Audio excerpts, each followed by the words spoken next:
It's so good to be in person, as it is. You all pick your spots there. I'm Elizabeth Warren, the Senior Senator from the Commonwealth of Massachusetts. I am here with my colleagues, Brendan Boyle from Pennsylvania and Pramila Jayapal from Washington State. And we're here to talk about the wealth tax. It is time for a wealth tax in America. I want to remind everybody what the wealth tax is. It is a tax on the fortunes above $50 million. In other words, your first $50 million is free and clear, but your 50 millionth and first dollar, you got to pay 2 cents. And 2 cents on every dollar after that until you hit $1 billion. When you hit $1 billion, you got to pay a few cents more. This is a wealth tax that has been needed for a long time. We need it to produce more revenue, to create more opportunity in America. But it is a wealth tax that we particularly need because of the changes in this country under the pandemic. We have watched the wealth of the billionaire class in America increase by more than $1 trillion over the last year.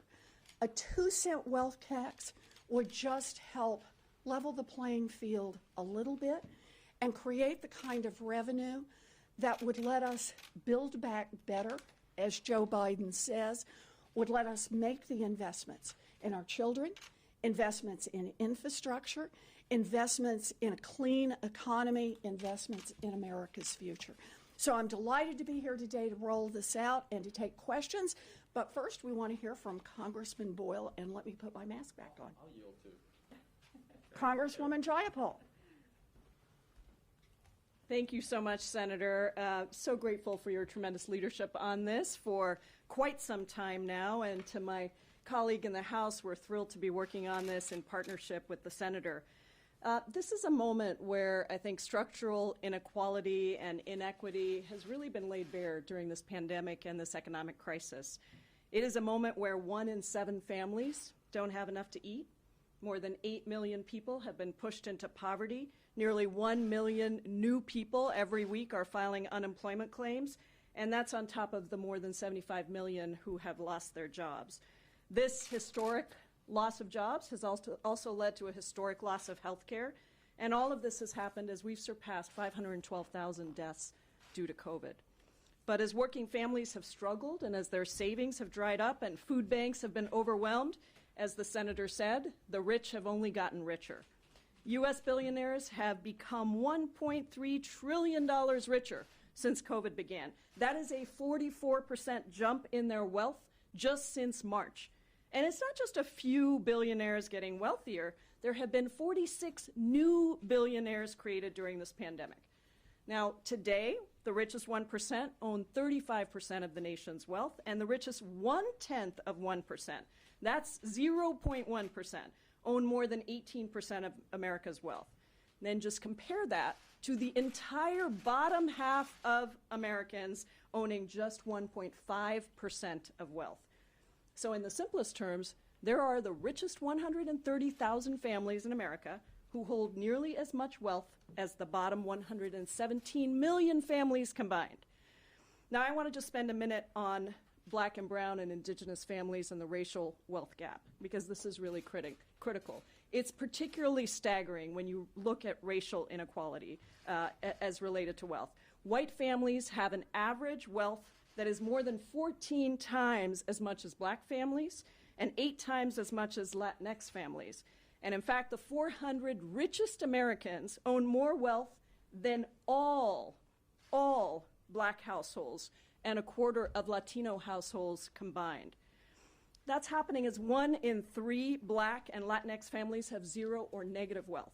And for Asian Americans, a group that is way too little studied, and there's way too little information here, income and wealth distribution inequality has gone from being one of the most equal to actually one of the most unequal among major racial groups in the United States.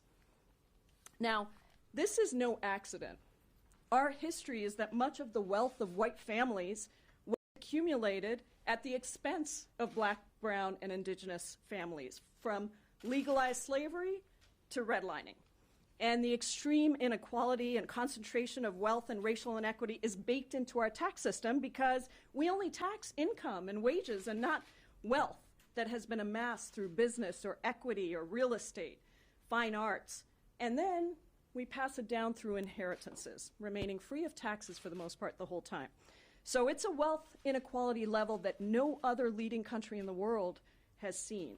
Our legislation, as the senator said, finally helps just level the playing field and ensures that the wealthiest begin to pay their fair share. And it does so all the while investing trillions of dollars into our communities. You already heard what it does, a 2% annual tax on those who have a net worth between $50 million and $1 billion. And yeah, you pitch in a little bit more if you've got more than $1 billion. But if you're like 99.95% of Americans who have a net worth of less than $50 million, you pay nothing new, not a penny. This tax only impacts 100,000 households, the top 0.05%. But still, it would bring in $3 trillion over 10 years. Just imagine what we could do with $3 trillion. That's COVID relief, it's healthcare, it's infrastructure, education, a transition to renewable energy and affordable housing, all the while reducing that racial wealth gap. And that's why the majority of Americans support an ultra-millionaire tax. Poll after poll has found that voters are with us on this, that it is time for the rich to pay their fair share. It's not just Democrats, it's moderates, it's independents, and even a plurality of Republicans. So I'm looking forward to working on this in the House with my colleagues and to bringing finally a fairness and an equity to our system. Thank you, and I yield now to the great gentleman from the state of Pennsylvania, Mr. Boyle. Well, thank you. I'm Congressman Brendan Boyle, as Pramila mentioned, from Commonwealth of Pennsylvania, also a member of the Ways and Means Committee and Vice Chair of the Committee on the Budget. I want to thank Senator Warren and my colleague in the House, Representative Jayapal. It's great to be, I'm just very excited to be working with them on this concept. As some of you know who might cover tax issues, I've been working on, and my staff and I working on this concept for the last couple of years now, and really believe in working with these two outstanding legislators that the time is right. What we're talking about here today is bigger than just one piece of legislation. It goes to the heart of the American dream itself. I was raised in a household that believed in the American dream almost like it was our religion. My father came to America when he was 19, spent the next 50 years working blue-collar jobs because he believed in the American dream. And I tell you this, the hyper-concentration of wealth among the top 0.1% is a mortal threat to the American dream. Consider that in the last generation, while the share of the wealth owned by the very top has tripled, the size of the great American middle class has shrunk, and it has shrunk, according to Pew, considerably. This is the first generation, mine is the first generation in American history that can say they have seen the decline of the size of the American middle class. As Elizabeth was recently reminding me when we were speaking, an American born around the same time as my father had a 90% chance to make more than his parents did, while an American born around the same time I was has about a 50-50 chance. That's not consistent with the American dream. The unprecedented spike in wealth among a tiny sliver of the population is stifling both opportunity and social mobility. So the wealth tax is both a fair and necessary step to begin to address this existential challenge. Now let me address two criticisms I've heard from the outset. First, there are those who will say this is socialism or communism or God knows what else they'll come up with. Well, they said the same exact thing about Franklin Roosevelt's proposals in the 1930s. They were wrong then, and they were wrong now. Franklin Roosevelt wasn't a socialist. He saved capitalism in the United States. And this proposal is offered very much in that same spirit. Second, there are those who say, I've even seen it as recently as this morning, there are those who say that this tax is both unprecedented and unconstitutional. The reality is this concept is not new and is perfectly legal. In fact, I standing here will tell you, I already pay a form of a wealth tax. And I'm not a millionaire, far from it, as my wife will tell you. Many of you probably pay that same wealth tax. It's called the property tax. That's a tax on an asset you owned. The only difference between that concept and ours is twofold. First, we're saying that it's all of your assets cumulatively that in excess are more than $50 million before it kicks in. So that is the two differences. First is that it's cumulative. We're looking at all the assets. And then second, we are providing an exemption worth $50 million. So look, I have, and I've gotten this question today as well about what will happen next on this. I will tell you, I have no doubt, none whatsoever, that this is an idea, a concept, that will go very quickly from impossible to inevitable, because it is fair and it is right, and it goes to the very heart of what this country stands for. Thank you. Super. Good. So we'll take questions. How about if we start with any questions around the wealth tax, and then if you've got other questions, we'll stay for those. Sure. First question, Senator Warren, do you believe this wealth tax should go in the second reconciliation bill, and if so, when do you think that should come up? Look, I'd be delighted to see us move forward with the wealth tax at any point. It's something we need in America, and that's why we're out here today. We're putting it out so everyone can see it and start to talk about it. It's got a lot of details in how it works. It's got things like what the rate will be for monitoring the income and checking out each of the billionaires that are subject to it and the ultra-millionaires. But we want to put it out there so people can start to consider it and put it in a package. We need to move forward on this. I ask that only because the COVID bill shows the struggle of getting Republican votes for President Biden's agenda. What happens, do you think, broadly to aspects of his agenda, including taxes, if things keep getting bottled up with a 60-vote? You know, there are two answers to that. The first one is every time the Republicans want to talk about cost, then we should be talking about revenue, and that's the wealth tax. They want to complain about what things cost. We're putting forward a way to pay. This is a way to make sure that we are being fiscally responsible going forward. And the second is you raise the question of the filibuster. Look, we can't give Mitch McConnell and the Republicans a veto over the work that needs to be done in America. America elected Democrats to come here and get things done. And it is our responsibility to do that, not to hand Mitch McConnell an automatic no on anything that he and his billionaire friends don't like. If you want to add anything, either one of you, step up. Brendan, go ahead. I'll just say real quickly, look, we obviously had a debt and deficit issue before this. Over the last year, we have spent from the CARES Act through what we just voted for in the House, well past midnight the other night, we've been spending a lot of money. And by the way, I voted for every single one of those. I absolutely support it. But I recognize that at some point, we are going to have to turn to revenues.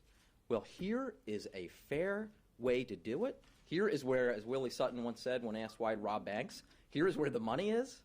This is a hell of a lot better way to get revenue than taxing middle class and poor people in this country. Yes.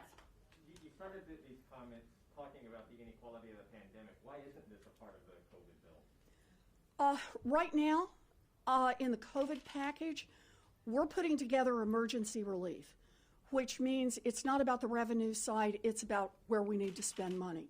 And as the Biden administration has made clear, we need to spend money on getting the vaccines out the door. We need to spend money on making sure that people who need help the most are getting that help, and we need to spend money on getting our schools open. That's the thrust of COVID relief. Now what we need to turn to is build back better. We need to turn to infrastructure, child care, pre-K, college. We need to turn to the things that create investment and opportunity going forward. And to do that, a wealth tax is the best way to pay for it. Yes? Some scholars have said there might be constitutional issues with this. Could you address that concern? We have included in the package multiple letters from scholars who are confident that there are no constitutional issues here. And really, I'll just stop there because there's not much more to say. You can kind of go into the individual pieces and the arguments. But we tax income in the United States. We tax estates in the United States. We're already taxing property in the United States. The difference, as the Congressman identified, is that this is a tax that hits only the top 1/10 of 1%. And you know, we're talking a lot about fairness in our tax system. The 99% in America are paying an average of about 7.2% of their total wealth in taxes. That top 1/10 of 1%, they're paying about 3.2%. Adding 2 cents in a wealth tax means they're still getting a great deal, but it's time for them to pay a fair share. And I am completely confident that this is a constitutionally responsible way to do it.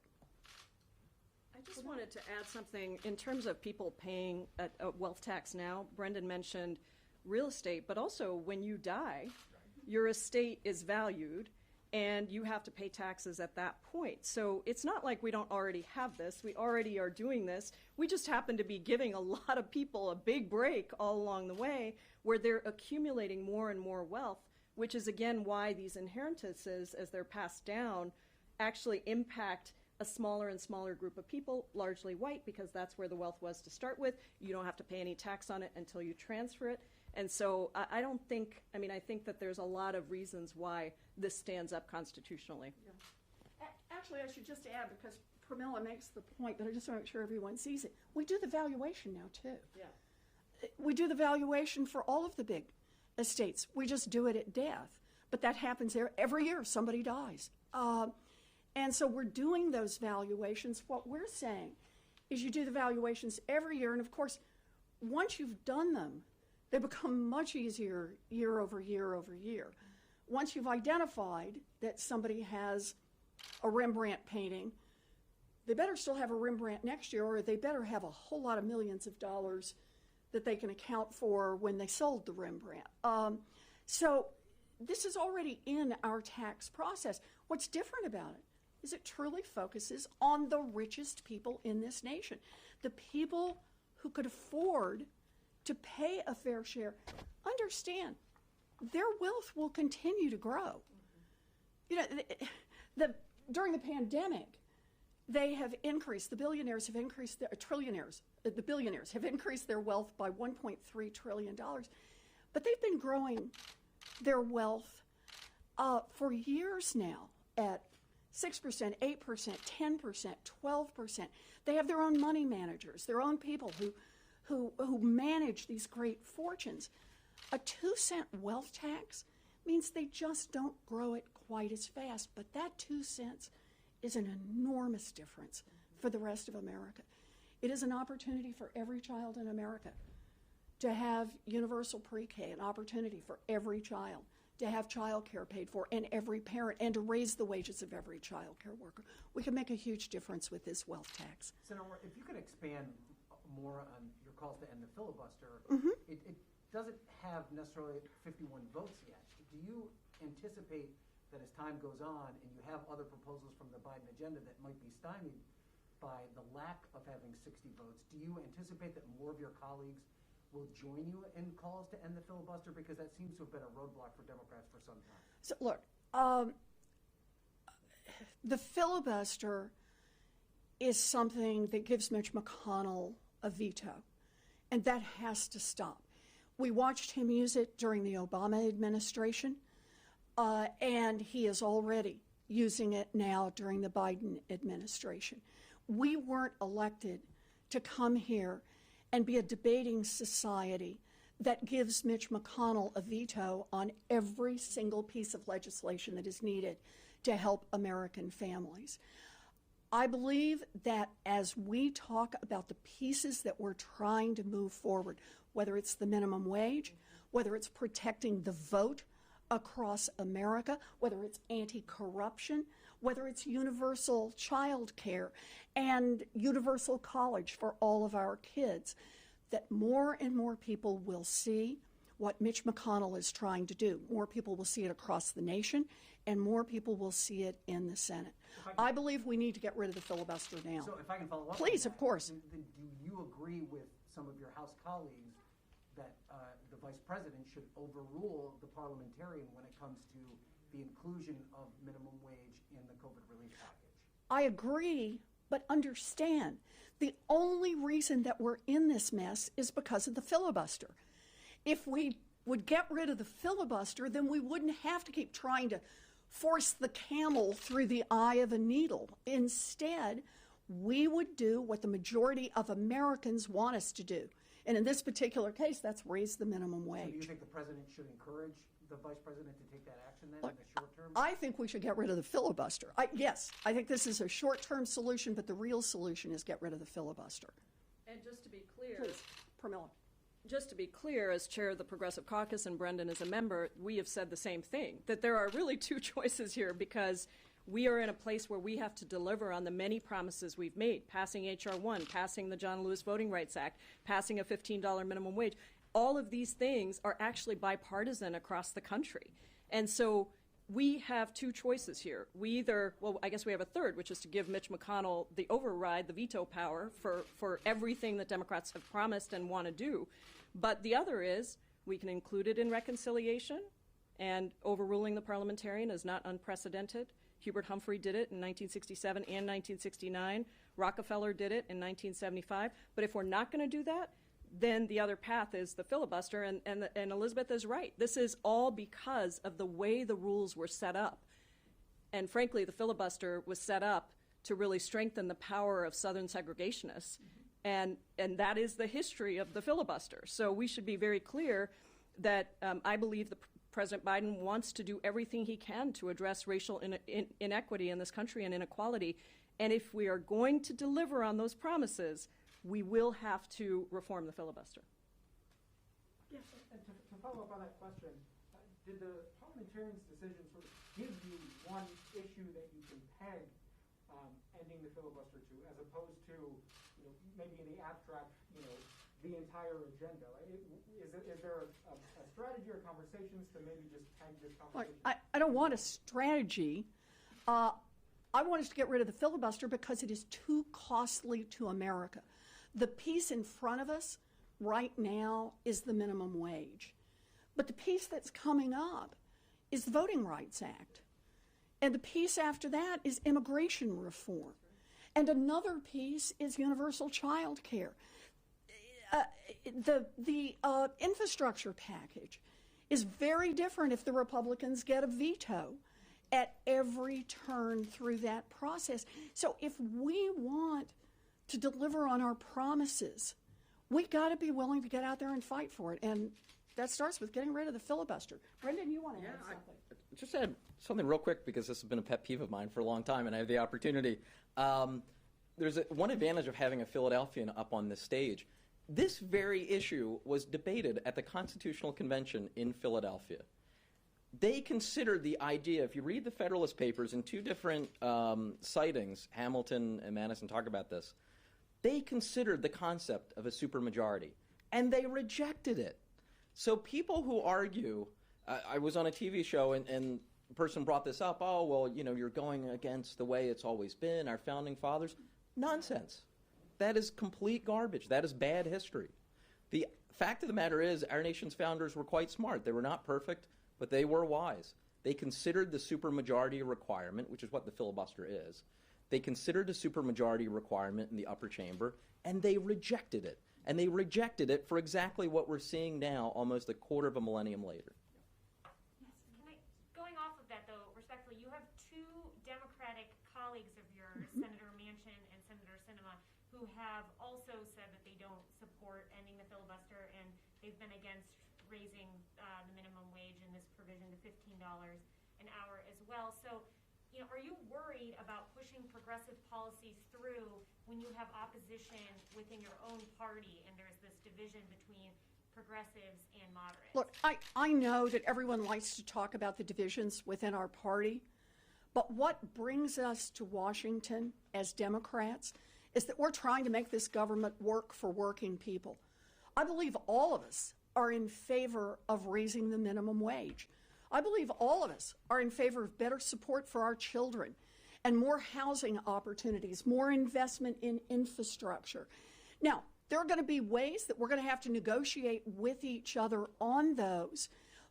But the key is that we are here to get things done. And the more that Mitch McConnell blocks, then I believe the case gets stronger and stronger for filibuster reform. Probably have time for one. Just one more? All righty. Two more. Do Leader Schumer and Speaker Pelosi support the wealth tax? Do they support putting it on the floor for a vote? You should ask them. You're on the leadership team. Yeah? Yeah. Do you have any I commitment? don't want to speak for them. But I do want you to know they know about this and we have spoken about this. But you should I shouldn't speak for someone else. Follow up on minimum Sure. wage. Are the members here prepared to vote against the stimulus bill if it doesn't have minimum wage? Are you making that explicit threat? Go ahead.